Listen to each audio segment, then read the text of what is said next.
You know what? Today's mix was actually really nice. We had John David Kent, and there was a lot of family involved. It was a really beautiful evening.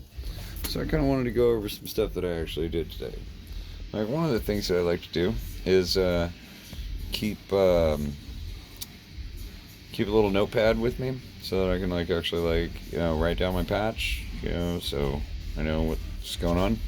And it's also helpful for me to get the artists' names, like Z. I'm sorry, Zai. Fuck, I will always get that wrong. It's just ZY, Zai. That's his name. He's beautiful. He's a great dude. Conrad on bass. Reed on stage right guitars. Okay, gee whiz. All right, you know what? Actually, I have the controls right here.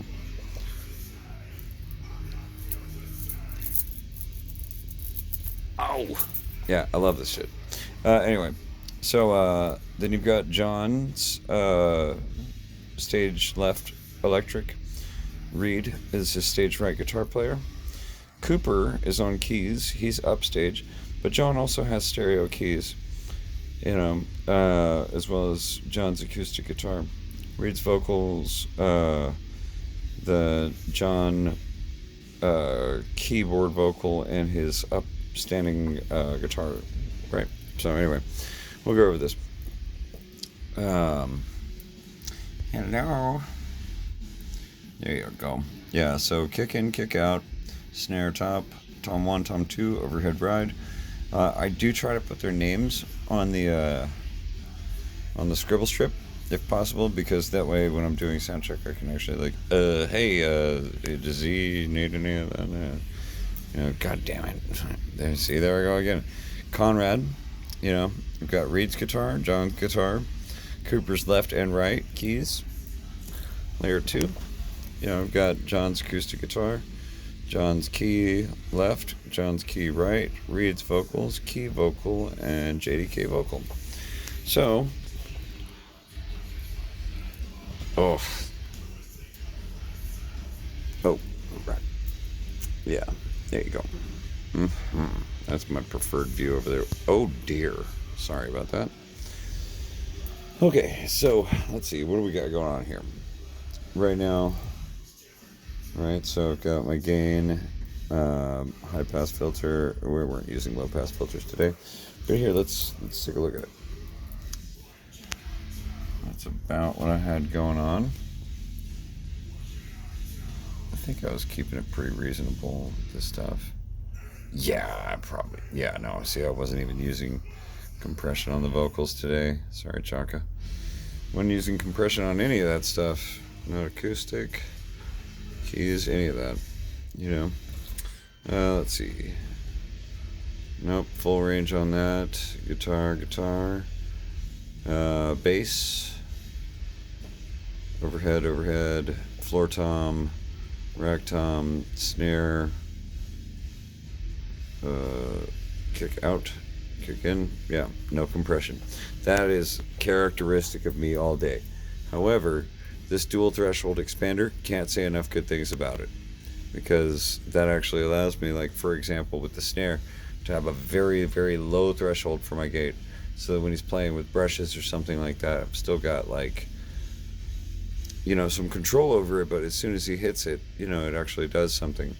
Less so for the toms, nothing for the overheads. I do use it on electric guitars to kind of shut up the noise whenever they're not being used, ideally. No, none of that on vocals. No, I don't really do that. Let's see. So for my mains, no EQ. Yeah, I did start carving out some kind of low stuff, because that was a consistent issue with monitors over here, where stage right, that would be key position, standing acoustic guitar, that would be bass, that would be stage left keys. Didn't use upstage right, but in drums, I just a bit of a contour there to try to cut the mud, because I was trying to kill mud on vocals all day. Don't don't look at that metering. That's metering something else. Let's see. But what I did actually use a lot of is dynamic EQ. I tried to keep them similar, but inevitably they were different. You know? See what I'm saying? Yeah. Didn't do anything to him. Nah. I mean, I put these on every channel. Like, the Dyne 8s are good to have. But I will tell you, with the Dyne 8, go in there, raise your threshold to the very top. They default to here. Let me see. If I hit reset, look at that. Ooh. Yeah, that'll mess your day up. Especially if you don't see it coming. For effects, 480 Hall, gated reverb. Gated reverb I pretty much only use on drums. I don't think I had it. Nope, didn't have it on anything else. But the 480 is kind of like a shared kind of experience. Like, so you got like acoustic guitar and all the vocals, and then my main percussive elements. Dimension C. I love that shit on vocals and acoustic.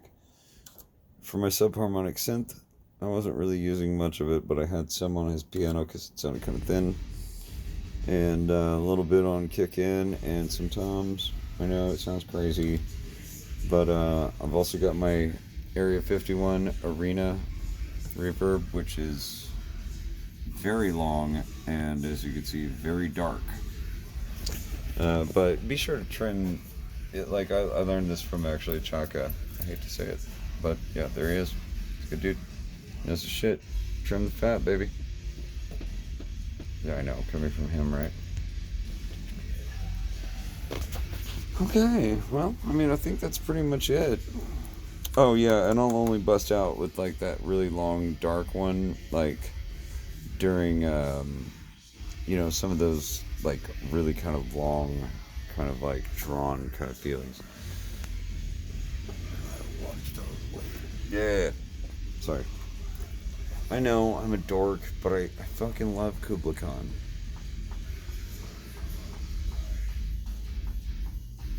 Well, yeah, that's about it.